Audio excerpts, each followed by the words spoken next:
Hi, welcome to this introductory talk on internal family systems.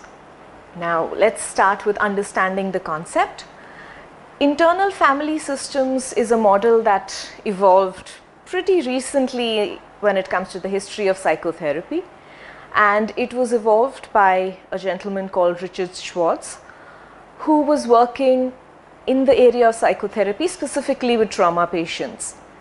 In the context of his work, he realized that when we talk of dealing with trauma, dealing with problems, dealing with relationships in our lives, very often we come across multiple parts of ourselves that respond to that situation or that person or that trauma.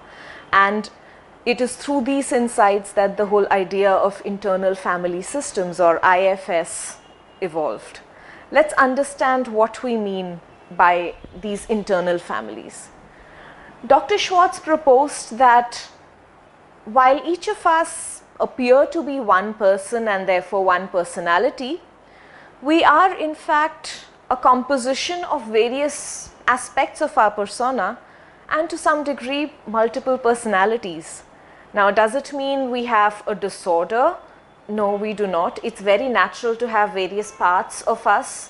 And sometimes these parts may not necessarily be integrated with each other, which means that the interests of one part of ourselves may vary from the interest of another part of ourselves. So Dr. Schwartz proposed that each of us had three primary types of parts which constitute our inner family, and these three parts, if this were to be our persona, there are three parts to us. One part is that of the manager. Okay. The manager is that part of us that tries to respond to situations around us in a manner that is perceived to be socially and morally correct. Right? So this is often the part of us that we tend to put forward in our interactions in day-to-day life, and this is perhaps the part of us that we are more aware of and most conscious of in our regular interactions. There is yet another part of us which sometimes is in exile. Now, these are parts of us, our internal family, that are often exiled, in the sense they are suppressed, they are subdued, perhaps because they're not very pleasant. So for example, if